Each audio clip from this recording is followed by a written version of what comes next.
cross-agency summer internship program for disabled students, which saw 13 disabled students placed across 10 government agencies. And we've continued to build our ministry to achieve our vision. We also support cross-government priorities by providing second opinion policy advice, offering disability expertise and brokering opportunities for disabled people to influence policy. As part of our stewardship role, we keep an overview of and contribute to major issues such as transport and technology developments. Essential to all of this is the ministry's work alongside disabled people, tangata whakaha Māori and their whānau to drive meaningful change. Their perspectives, experience and voice are essential. Everybody in Aotearoa has a role in improving the lives of disabled people, and so we will continue to build relationships across central and local government, business and industry, and the community to make change happen. Our ability to deliver our work rests on a strong and well-performing ministry. While disabled people still face many barriers, we are now in an excellent, strong position to accelerate progress. Our vision remains clear: disabled people thriving in New Zealand. I'm happy to take your questions. Thank you. First question, Karen. Thank you. Thank you for that overview and the work that you're doing. I've got a question around the employment side of things. You've mentioned the initiatives within the public service. I've seen that in the annual report as well. You will also know that the unemployment figure, the June quarter shows that the unemployment figure for disabled people is 14.1%, the highest it's ever been since it was recorded in 2017. You would have also heard from disabled people that many are struggling to put food on the table and to access the basic necessities of life. What employment initiatives are underway that are new that Whaikaha is supporting or investing in to shift those figures? Your performance measures are just around the employment rate going up, underutilization going down, and the pay gap going down. But what are the initiatives that will get us there? Thank you for that question. So there are a number of things that we're doing. So you're right, the employment gap between disabled people and non-disabled people in New Zealand is too wide. And that's due to a range of things. It's around lack of reasonable accommodation and supports for disabled people. It can be related to transport and wider infrastructure. We know that disabled people are less likely to have a post-school qualification, and we know that there continue to be discriminatory attitudes. So those are some of the barriers to employment. The things that we are doing are as follows. Firstly, members will see tomorrow, when the New Zealand Disability Strategy is released, that there are a number of actions that ministers have agreed to around employment, which we are confident will help with narrowing that gap. Members may have seen some of those draft actions in the strategy. The final strategy comes out tomorrow. I touched briefly on the internship program across the public service. That is really important because the public service has an opportunity to be a real role model in this space. This is the first time that we have gone across government with such an internship program with 10 agencies, taking disabled young people and giving them a foot in the door. Some of those people had not worked for years and were just looking for that opportunity. The next thing that we will be launching in the first part of next calendar year is our employment website. So what we know from our engagement both in the public sector and private sector is that actually most employers want to do the right thing. Where some of the difficulties arise is in having access to good information and good advice and a good suite of policies. So we're responding to that by launching an employment website in the first part of next year, and we'll be doing a lot of promotional activity around that, and that's intended to be a support base for employers.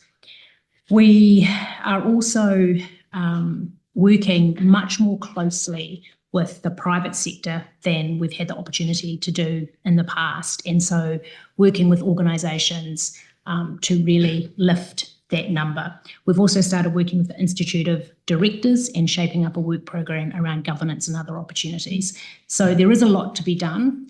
In the New Zealand Disability Strategy, you will see that there are a range of indicators to measure success over the next 5 years. So those are the things that we are doing and leading most of that work, as well as contributing to other government initiatives.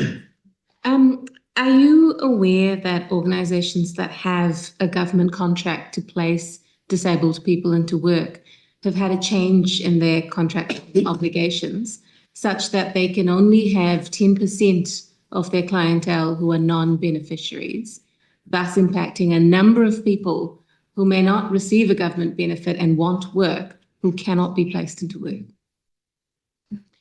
I'm not aware of that specific change, but we are really focused on closing that employment gap between disabled people and non-disabled people. The trend has been, that gap has trended the same for a very long time now, and it is really important. Our Minister holds the employment portfolio as well as disability, and it's an area of great interest to her.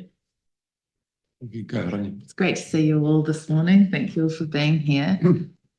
So, wanting to know what assurances you can provide that Whaikaha is genuinely making progress on its core mandate to drive meaningful change for disabled people, when the ministry's current performance measures focus largely on internal policy advice quality and do not yet include clear, measurable indicators, especially for outcomes that rely on coordinated actions across other government agencies, for example, housing, education, and jobs. Thank you for that question. You're right, there are only 2 performance measures. When a new agency is established, members may be aware you have a relatively short period of time to develop your statement of strategic intentions, and we didn't have sufficient time to develop longer term indicators. So the 2 that we've reported on in our annual report, next year we will be reporting on more performance measures. Some of the things to bear in mind around demonstrating that outcomes for disabled people hopefully improve are work that supports the outcomes framework for the New Zealand Disability Strategy. So what you'll see tomorrow is a very clear outcomes framework that shows what the current data indicates and then where we expect that to go over the next 5 years. So that's really important. And it will be very clear when the implementation plan comes out next calendar year which agencies are responsible for that. And Whaikaha has a key role in leading or contributing to that.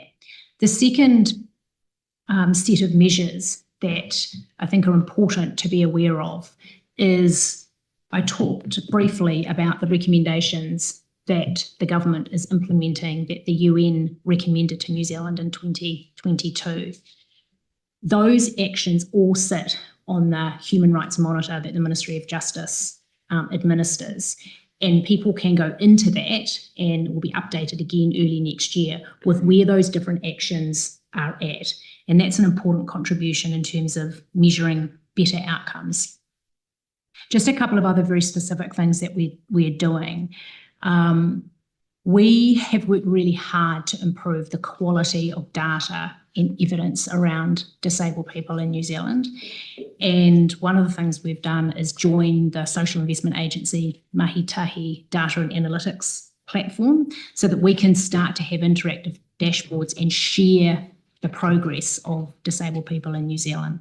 And we also fund research that is undertaken by the Donald Beasley Institute, who look at particular areas of outcomes for disabled people. So the long and short of that is this is a moment in time where we only have those 2 performance measures. They will increase in our annual reporting next year, as well as all of the other more external reporting things that I touched on. Oh, thank you so much. It's great to hear that that's coming and we look forward to seeing it. So with those, the strategy coming out tomorrow and those expected things to be published next year, we can expect to see that whole of government performance framework that clearly links Paikaha's work and the work of partner agencies to measurable improvements in the lives of disabled people and their whānau. Fantastic. I've just got a couple more subs. So what steps are being taken to encourage agencies to work in accordance with enabling good lives principles and that approach for across government? So in our strategic documents, we talk about being guided by Te Tiriti Waitangi and also the UN Convention on the Rights of Persons with Disabilities and the principles of enabling good lives. And last year, the government expressed its continued support for the principles of enabling good lives. We meet with the National Enabling Good Lives group. We are just right now in the process of agreeing a training program for our staff so that we can make sure that when we're working across government, we can talk about enabling good lives principles to the same extent as we can the UN CRPD.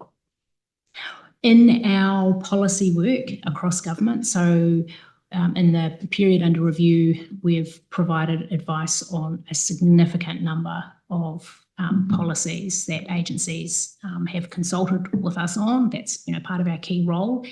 And we often talk about the principles of enabling good lives, the 8 principles, and the importance of those principles in the lives of disabled people. Thank you. I've just got I'm going to stop on that. Sure. Paul, you mentioned meeting with the NEGL group. Is it true that they're going to be downgraded and will no longer be a ministerial advisory group? We are working through with the National Enabling Good Lives group at the moment what our relationship agreement looks like with them. What's the time frame on that? We're working through in the short term, getting the training program established and then looking longer term, what other key pieces of work we can do together. But one of the things that I'm really conscious of is the number of disabled people's organisations and representatives groups, family groups who want to engage with Paikaha. And we work really hard to make sure that we have good relationships and agreements in place. So you can't rule out that they won't be downgraded and will no longer be a ministerial advisory group? That's a decision for the minister. Thank you. I was supplementary just on the what you said before about the IDI and the Social Investment Agency. We heard from them this morning and just really interested in the relationship interplay as much as it goes in between your department and the Social Investment Agency and that IDI, the collection of data and the expression of that back to sort of dashboarding to communities and also to decision makers. How is that relationship shaping up? Yeah, thanks, Mr. Chair. Early work, but we have a really strong relationship with the Social Investment Agency. I touched before that we are part of that Mahitahi platform, so we're able to share our data and create those interactive dashboards. And one of the things that we know in New Zealand is that we need to significantly improve the quality and availability of data in respect of disabled people. And so we'll be drawing on that information as well as survey information to report against the New Zealand Disability Strategy. We also work with the Social Investment Agency generally around what kinds of initiatives and longer term sort of planning can we think about so that we are supporting disabled people early for better longer term outcomes. Thank you. Did you have a supplementary? Thank you. New plan. Yeah. So with the reporting, I was quite just surprised to see that it was simply recording the directional trends of like up and down. Can we expect to have more fulsome or different ways of reporting that data in next year's annual report? Like you're saying, it was set up really, the change happened really quickly. This was part of that change. So yeah, having up and down doesn't quite provide the transparency around the government agencies collectively improving the outcomes for the 850,000 New Zealanders living with a disability. Yeah. Yeah, so the short answer is yes, we'll be working to refine and provide more granular information. The extent to which we can do that critically depends on the quality of administrative data that is available across government. And so that's why we are also putting quite a lot of effort into a cross-government community of practice and disability and data evidence and working group to lift the quality of data available across government to better understand outcomes for disabled people. And we also rely on general survey information. So what we're really pleased to see now, and this has been increasing in the last sort of 5 or so years, is the number of general surveys which include questions related to disability. So we're getting a much richer picture from survey data, and we need to lift the quality of administrative data so that we can give a more disaggregated, granular set of measures. So that's our intention rather than up or down. So our work with the Social Investment Agency has a particular focus on identifying markers for disability within administrative data so that we can do more granular and detailed analysis based on particular groups. So it might be learning disabled, it might be people who have sensory disabilities, those sorts of pieces of work. And we need to develop what are described as code modules to enable that more detailed work to happen. Thank you. I might ask another supplementary on that point, actually, because just visiting a lot of my schools, personally across my region, there's obviously a very significant cohort of students who have a variety of learning disabilities. Mm-hmm. And one of the challenges is certainly identification. The other one is the appropriate resources to assist with that. Is some of your policy work, obviously there's a crossover with social investment agencies to some degree, Ministry of Education. How much of that work is sort of sits within your bucket of sort of responsibility, so to speak, and how much is that in a relationship with the Ministry of Education, for example? Yeah, we've got a really strong relationship with the Ministry of Education. The Ministry of Education were involved in the New Zealand Disability Strategy Working Group, as were officials from Whaikaha and the community and other experts who looked at a series of actions which will be revealed tomorrow that talk about how to lift opportunities for disabled young people in education. Key to that as well is lifting the performance and quality of data. And so we have been working really hard with the Ministry of Education on that. Thank you. New question, Paul. Thank you firstly for all the work that you do, and I'm eager to see progress going forward. But just going back to the restructure and the focus on change processes, and could I just ask quickly how that would have impacted on your 2024-25 work program? And then following that, would that have been a reason for underspend on some of your work programs, and how did that all work out? Yeah, thank you for that question. So the short answer is yes, we did have an underspend of 4.38 million.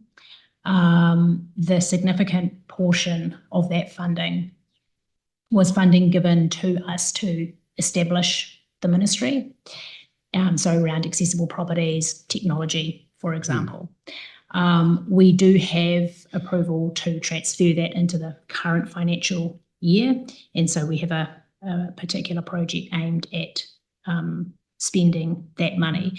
So the underspend is largely, it is due to just not having the runway to spend that money. We have a very comprehensive work program across the 6 areas that I touched on to make the greatest use of those public funds this year. Morena, kia ora tātou. Just to reflect back, it's reflected in the report, but I just wanted to come back to your some of the early discussion around the underpinned by Te Titi o Waitangi. So can the ministry provide some concrete examples of actions taken to uphold Te Titi, and then just to sup on that, and what measurable indicators exist to track the equity improvements of that based on the 6 that you referred to? Kia ora, thank you for that question. So I think first and foremost, the evidence continues to show the disparity between disabled people and tangata Waikaha Māori. So there are a range of things that we are doing to honour our obligations under Te Tiriti, which as an agency, I take my responsibilities really seriously. Key to that has been building a broader set of relationships. So we have involved tangata Waikaha Māori in all of our major work streams, so on advisory groups and in our key projects like the New Zealand Disability Strategy, like our Accessibility Advisory Group and others. We have also broadened our relationship to this year establishing a relationship with the Iwi Leaders Forum and working to strengthen our relationships with tangata Waikaha Māori groups. We support the Turi Māori Advisory Group for the New Zealand Sign Language Board, so we've helped strengthen the group with work they wanted to do around leadership, for example. One of the things in establishing the new agency that I was very mindful of is making sure that the structure had the right roles. And so I was very keen to ensure that our Kaihotu Chief Advisor Māori is on the executive team, that we have a Pou Arahi who can guide us around the tikanga and approaches for the ministry. We also this year invested in a Kairangahau Māori researcher and a Māori engagement lead for the New Zealand Disability Strategy to really help us get into some of the harder to reach areas of New Zealand. I think in terms of your, well actually just before I come to your specific question about indicators, we're also doing a lot of work through Renel's great leadership around working to increase the ministry's capability around Te Tiriti o Waitangi and taking a Te Ao Māori approach to our work. So our policy group, for example, did some training on making sure that we're bringing that perspective into our policy work.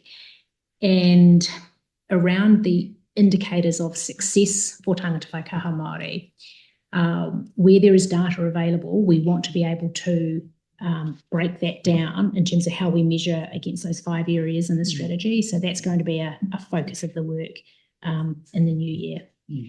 Just a quick one, if I may. Thank you. I'm encouraged. I like and I get connecting to what you're saying. It's encouraging. Paula, can you, so on the ground, if I was to kind of like drop my eyes and people like Paddy Poor come up in mind for me because she is constantly letting me know, and that's great. And I wonder how quickly or how progressively or how actually this will reach them, each whānau on the ground, whānau and families on the ground. I know it's, I mean, that's like I don't know, mental, but no, but I'm just interested too. And probably it even connects to the question that my colleague asked recently about the group that the advisory group that looks like might not happen or might not exist anymore. So, yeah. Yeah, so thank you for that. And you're right. I mean, these things have to hit the ground for disabled people and for Te Whakaha Māori. And you know, it doesn't necessarily provide comfort for people, but the reality is we have spent the year really getting these work programs and strategies in place. The critical focus is on implementing those now. And so we are fully in that stage of developing the implementation plan. And I think the thing about the New Zealand Disability Strategy is there are actions which ministers have already agreed to embedded in it. So once we start delivering on those, then, you know, inevitably it will take some time for that to reach people. I think, you know, one of the things that we heard a lot through the development of the strategy was around housing for tangata Whakaha Māori. And so we, again, this year took advantage of a Māori housing conference and started to build some, you know, on the ground connections there around, well, actually, how are we going to provide accessible housing for tangata Whakaha Māori, and really building awareness and giving support and information to those companies and organisations. So it's, you know, on all of us across government to make sure these things actually make a difference on the ground. Your question about the advisory group, I think what the member was asking about was the National Enabling Good Lives group, which the minister has determined that the ministry will have that core relationship with NEGL. But we have other advisory groups, a strategic advisory group, an accessibility advisory group, and we have tangata Whakaha Māori equitably represented. Thank you. So much regard. Thank you. So just to confirm there that Māori Advisory Board was disestablished, is that correct? No. Oh, so you're not saying that it was like awesome. That's great to hear. Because there was a Māori advisory group, sorry, I can't remember the name, that disestablished at the end of 2023 or the beginning of 2024. I'm not sure what group you're referring to. That's we've absolutely strengthened the number of groups that we have. The very, very early groups that helped establish the ministry, the composition of those groups no longer exist. But what we have now is a strategic advisory group. We support the Disabled People's Organisation Coalition. We support the New Zealand Sign Language Board, Turi Māori. So there are a range of organisations of which tangata Whakaha Māori are represented on. So I'm not aware of a Awesome. I was like, oh, I'm pretty sure there was one, but I couldn't remember the name. So I'll go back and do written questions later on. Just one more supplementary on that. So with the disability strategy that's coming out tomorrow, very exciting, and obviously went out to the public for feedback on that. Is it correct that those focus areas were chosen without consultation with disabled people? And what could, like now in hindsight, what could you have done to improve that consultation period for choosing which areas would be highlighted in the strategy? So ministers wanted to have a strategy that would focus on a number of areas where demonstrable progress could be made over 5 years. So that is really different than the previous New Zealand disability strategy, which was over a 10-year period. It was a strategy without actions embedded. Those actions took place, action plans were developed, you know, in subsequent years. But what the minister wanted was areas that we know through multiple sources of feedback and results in terms of outcomes, that those 5 areas are critical to improving for the lives of disabled people. What I would add is the strategy is an important piece of our work, but it's just one piece of our work. And so when you then add to that our accessibility work program, for example, which touches on the built environment, transport, digital accessibility, and emergency management, those are also areas, particularly transport and the built environment, that we also heard through the strategy are really important for disabled people. So when you look in totality across our work program, we believe we are tackling issues of real importance for disabled people. So you're So confident. would you, Priyanka? I've had a fair bit of feedback that one of the areas that was raised as an important area through that consultation was living, but that wasn't then chosen as a category. You've mentioned that ministers wanted actionable change in areas that make a difference to the lives of disabled people. Was that feedback that you received as well on cost of living being an important category? And if so, why did that not make the cut? I think, ultimately, these are decisions for the government in terms of what sits within the strategy. I think if you look at some of our underlying things in the strategy, there's probably 2 things I'd say. One, the strategy is broken into 2 parts. It has a vision and principles, and those are intended to apply to all things that government does, not just those 5 areas, but in terms of the way government delivers and develops its services and policies. Those vision and principles are intended to apply across the board. Then the second part of the strategy is the specific actions across those 5 areas. So we know that employment, for example, is a lever to assist with cost of living, and we've touched on what we're doing in employment and that gap.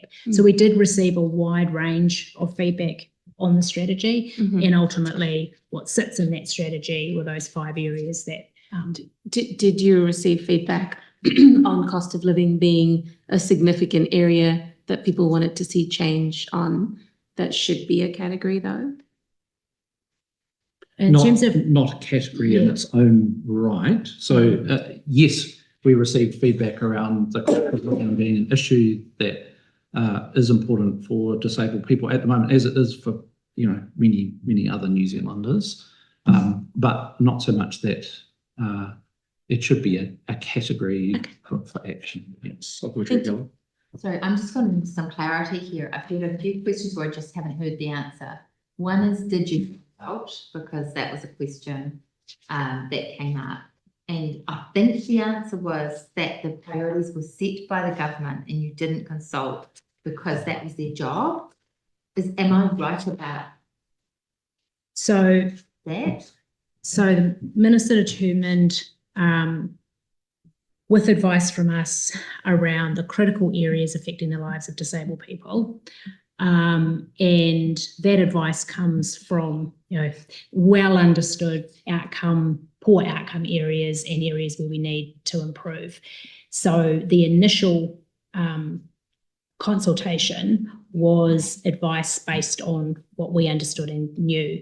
Then the disability strategy itself was the subject of wide consultation throughout New Zealand. Is that your 10-year plan versus this 5-year low-hanging fruit thing? No, the 10-year strategy is the previous strategy. Okay.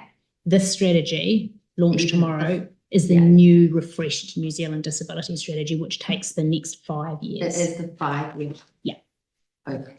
I've got just a couple of questions arising out of your report for the annual report 2024-25.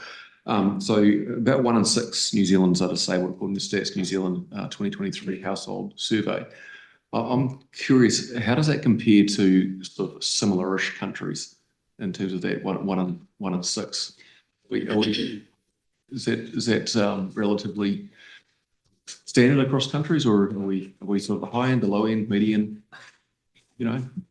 It's quite hard to make those sorts of comparisons. What we do know is that from the 2023 survey, we used measures and a definition that are very well aligned with international best practice in terms of how you measure disability. So we have a greater confidence in that 1 in 6. And could you provide the committees maybe afterwards if that just some comparative information be useful? Yes, by all means. Thank you. And just out of that report, I note that some outcomes have improved for disabled people. So comparing census results between 2018 and 2023 shows a reduction in the percentage of disabled people with no qualification. There are increases in the percentage of disabled children participating in education and in the percentage of disabled people employed, including increasing funding to whaikaha Māori and Pacific disabled people. And small improvements also made in housing quality for disabled people. Do you have any data on what helped shift that in a positive direction? There will be a range of things. Happy to follow up with some specifics, but I think, you're right. There have been, some shifts. Overall, we know that there is much more work to be done to improve outcomes overall. It'd be great if you're able to circle back with any information that could sort of help inform our committee and what things are helping move things in the right direction. Thank you. Thanks. This is just... Oh, sorry. I had a new question from Priyanka. Great, thank you. Thank you. Your annual report states quite clearly that disabled people are more likely to experience severe housing deprivation compared to those who are non-disabled. Some of the top issues that are raised with me are related to housing.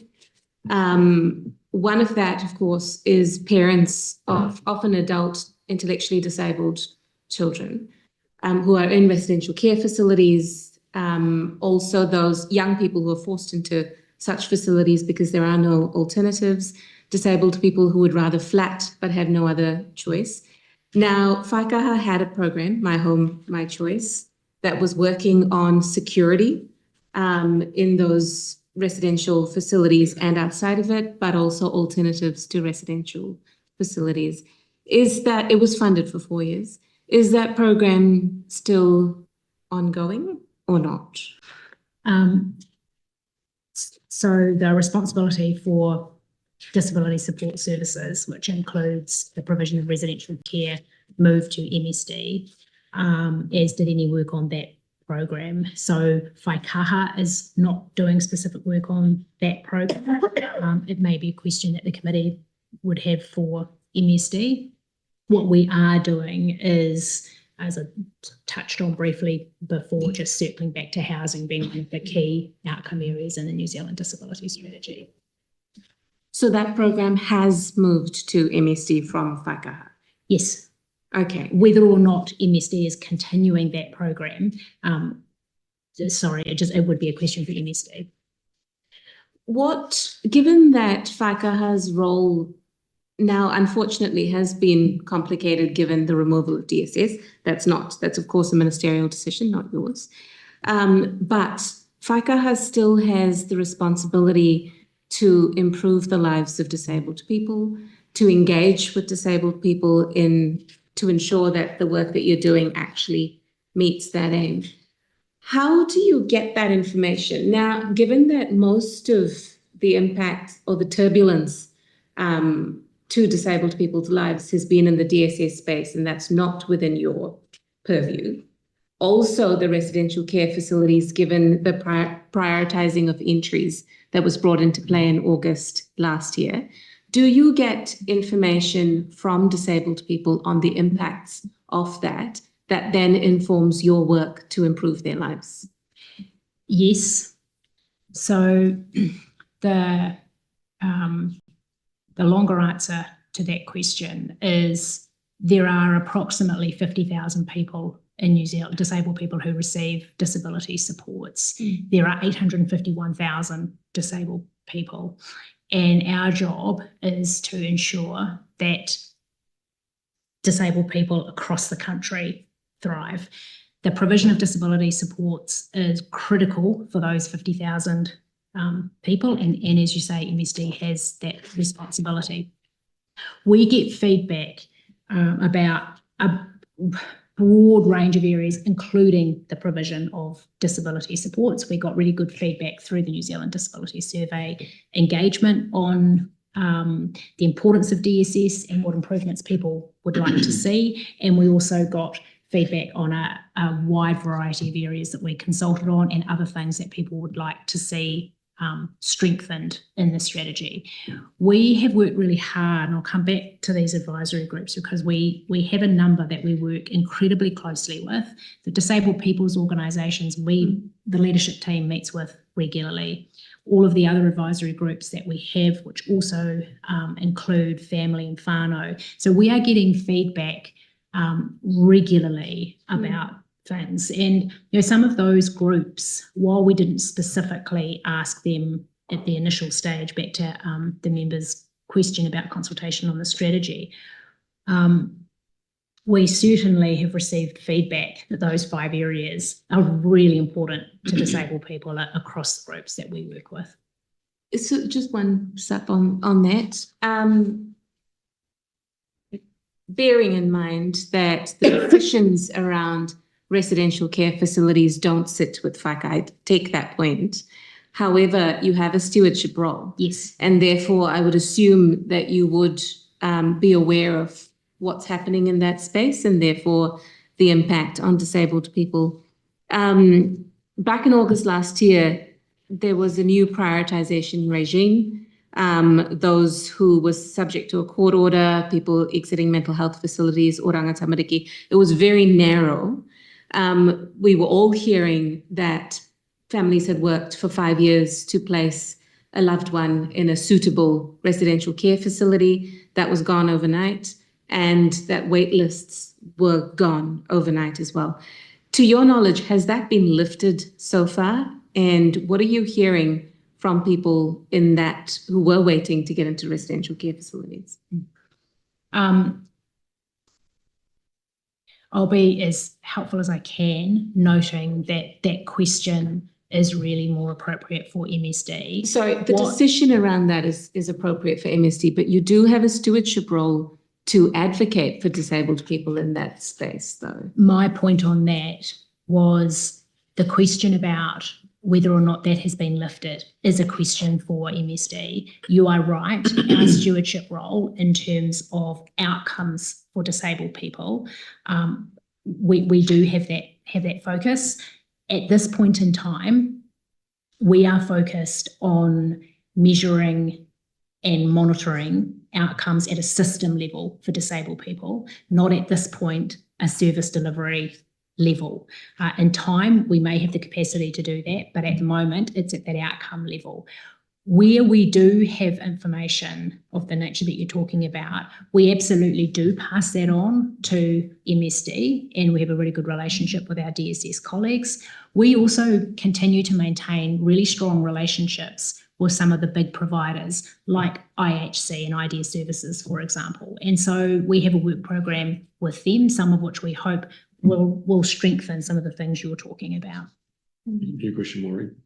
Thank you, Mr. Chair. I'd just like to turn your mind to the external conversations that you may have with people, and I'm thinking around design of buildings, so architects, councils, transport operators. Is that work complete, do you think? Is the information now embedded in what they do and when they're designing or building new buildings, or is there still more work to be done there? Thank you for that question. There is a lot more work to be done. What I said at the start, that most organisations we work with, in fact all organisations we work with, want to do the right thing. And I think there's a general understanding that if you can do that design work up front, you're likely to get a better longer term result. Our accessibility work program across those areas I touched on before, built environment, transport, digital accessibility and emergency management. We're working really closely with organisations like Auckland Transport, for example, to help them roll out training for things like assistance dogs. We spent time at the Māori Housing Conference that I touched on talking about accessible by design. Those are just a couple of examples. And housing actions in the disability strategy that you'll see tomorrow also points in that direction. So there's certainly more work to be done, and we know that accessible housing for disabled people, continues to be a real challenge, and we're really focused on trying to change that. So I think the target is something like 15% of new builds will be accessible. Is that enough?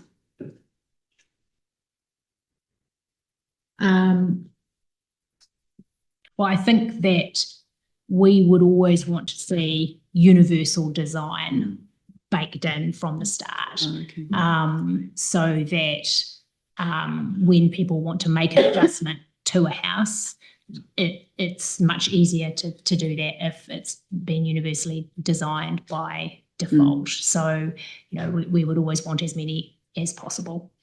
One of the really interesting issues that's come up during the New Zealand Disability Strategy is how we define what's accessible in terms of housing in New Zealand.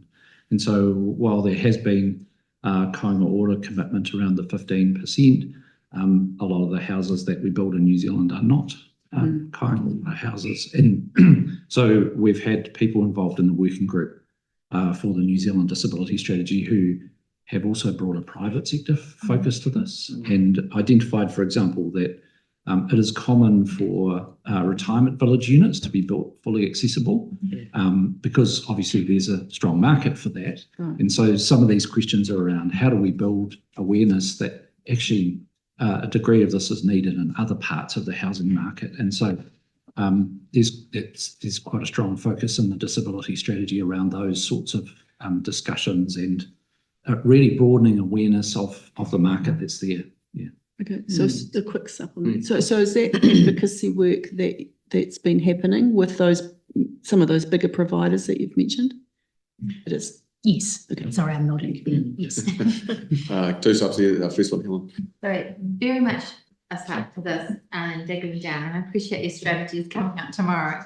But there's a whole lot of discussion at the moment, actually around a book called Abundance, which is Ezra Klein, talking about loosening up rules because the rules actually got in the way of building, etc. I know that Chris Bishop is pushing this line heavily. One of the concerns I have is that those standards about building, as you move to a market and you move away from any guardrails on building accessible housing, I just don't know how that's going to happen under that system of releasing people from a lot of the regulation and expectation of building for disability. Can you tell me how's that going in terms of your strategy when you've got this wave of thought coming which says maybe it's counterproductive, maybe we just need to get a whole lot of houses up? So there's two parts to respond to that. The first is you touched on standards. So we are doing some work with Standards New Zealand at the moment to formally review building standard 4121. So that's the standard around accessibility of buildings, public buildings. And the previous one is really old and has quite a narrow focus to it. So we're working with Standards New Zealand on that, and that will give the industry much better guidance about what makes a building truly accessible. So that's one key deliverable that we're working on. And then the second is we are just focused on wanting to make sure we deliver the actions in the New Zealand Disability Strategy. And that is our solid focus. So you're saying that's outside of the scope of what you're doing? Sorry. Those discussions that I just raised, which are like out there on fire at the moment, are you saying they're outside of the scope of what you do, having those discussions when you're building a strategy? So we feed into all of these policy processes. So we are actively involved in the cabinet papers and putting forward the views of disabled people and any concerns that we're aware of that might arise from regulatory proposals. And so, yeah, as cabinet papers get released, you'll sometimes see whakaha views affected. Yeah. So thank you, Brent. Thanks. Just on building standard 4121, how different or how does that compare with the LifeMark standards? Perhaps LifeMark Silver. I know that Australia has gone the way of adopting Qualmark, I think, is their equivalent as the minimum standard for building. Yeah, just keen to know what the comparison is between this standard and LifeMark. Well, the current standard is quite out of date. So the 4121. So, you know, it doesn't include things like modifications for people with sensory impairments, doesn't reflect modern technologies. It really just focuses on sort of physical access. So it's quite out of date. Yeah. In terms of how that specifically compares to the LifeMark standard, I'd have to come back to you and provide some written information on that. Yeah, I was more talking about the updated standard, I guess, that you're working on, and the comparison of that to LifeMark, because one of the things that Australia has done is just adopt the equivalent of LifeMark. Yes. So instead of that, you're working with Standards New Zealand to update the existing one. I'm just wondering why and how different they are. Yeah. So the first phase of the review of the standard is to look at what is happening in other jurisdictions, including Australia and also Canada. Our NZS 4121 is predominantly focused on public spaces, so it doesn't deal with residential accommodation. But we are aware of some of those changes in Australia, and that has fed into the workshops that Standards New Zealand is now starting to run with the sector to look at what the next steps will be. There are a couple of pathways from here, one of which is if there is an existing international standard that would work perhaps with some modification in a New Zealand context, there is an option simply to adopt that international standard. The alternative is if there is no appropriate international standard, then obviously we need to create a new one here. And so that's where the process is up to at the moment. Cool. Thank Good you. question, Laura. Oh, thank you, and thanks, guys. Sorry, I've just got a bit of a funny throat going on. My question's about emergency management and the role that you might be playing in that space, because we know there is legislation being worked on. I'm just wondering, does it cover also, or are you involved with foreign emergency and any of their regs? I know they updated 2018. Sorry, oh my God, just so bad. I need an interpreter. 2018 around like the evacuation of buildings and requirements here. I don't know if you've had any thoughts about that, or are you part of any process? Thank you for that. So we have heard through the various, weather and other events that New Zealand has had in recent years, just the criticality of emergency management for disabled people, which is why we have done some specific work in that area. So we've got a really close working relationship with NEMA. We provided policy advice into the system improvements program that NEMA have been running. We have formal membership of various incident management groups across government to make sure that the thinking about disability is embedded from the beginning. We've also been doing some work with NEMA around rolling out some specific toolkits to help disabled people prepare well for emergency responses. I anticipate that as part of our accessibility work program and the work that we do over the next year, that we'll do more further work with NEMA and others involved in the emergency response, including organisations like FENS. Your question, Karen. Thank you. So wanting to talk about the single national assessment tool and the evidence that supports the use of it and how the ministry ensures that it improves fairness and accuracy rather than introducing new inconsistencies or unintended reductions in support. So what evidence shows that the single national tool will improve accuracy or fairness in support allocation? If I understand your question right, you're talking about the tool in relation to disability support services. So I think that would be a question more appropriate for MSD. Okay, cool. Thank you. Just go to Muddy Mental. Okay, thank you. Just a sub actually, and then a primary if I can. So really relating to the housing kaupapa and the housing conference, which I was also attended, and there was a real, it was a change in the minds, I guess, of whare that are built with kaumātua in mind, right?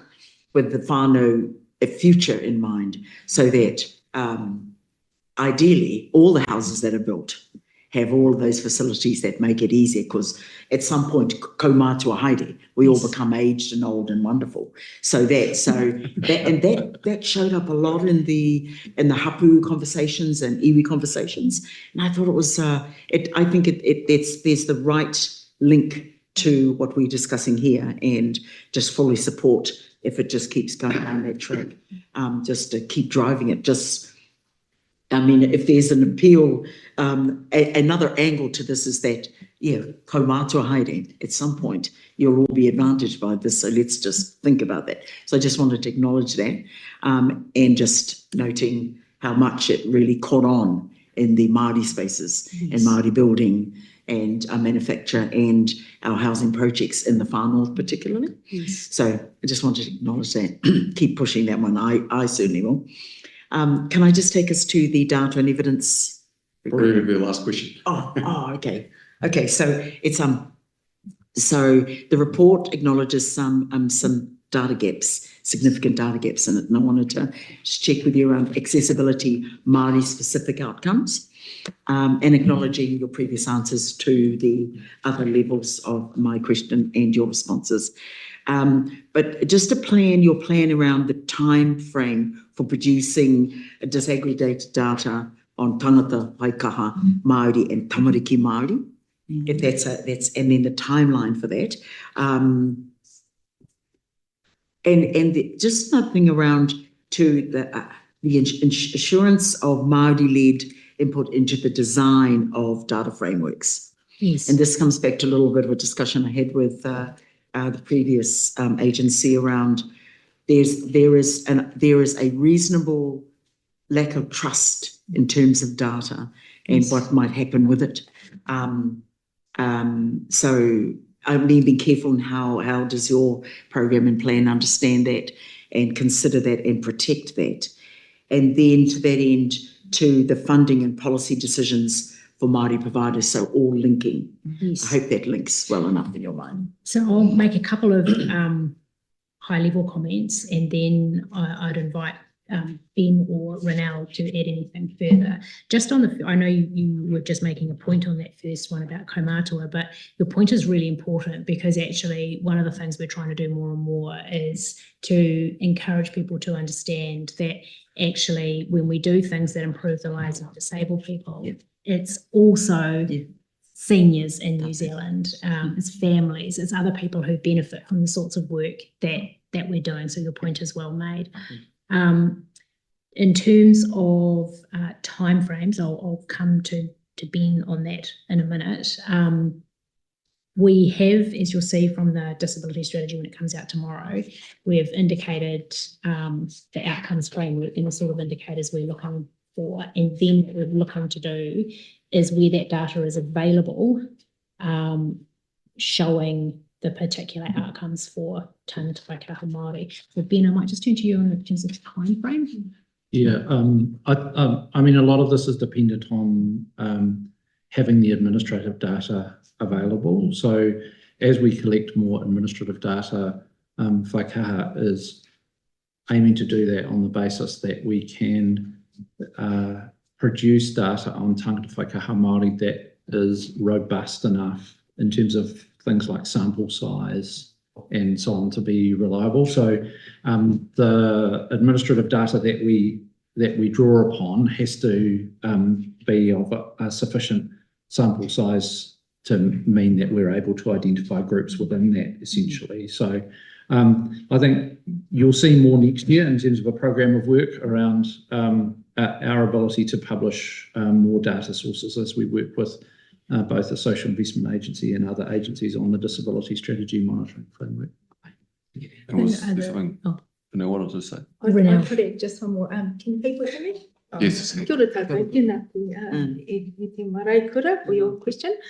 So I think just a couple of things I'd like to say in response is one, that we are in the fortunate position to have an Insights Alliance kind of group that is made up of community, including Tangata Māori leaders in research and evidence and analysis.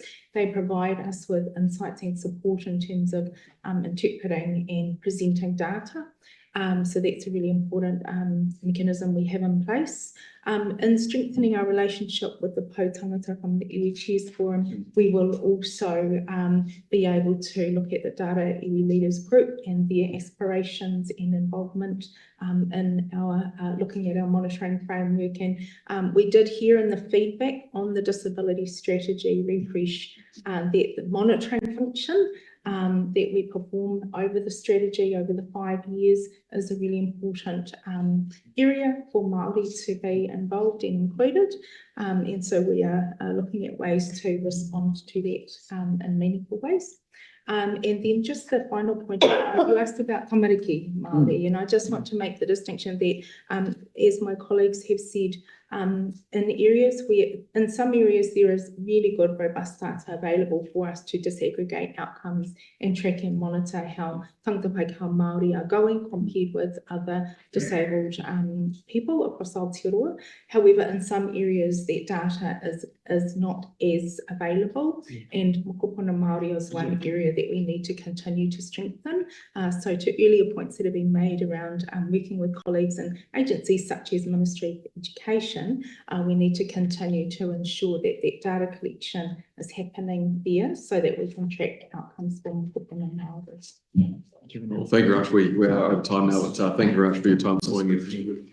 Members of our community. Thank you.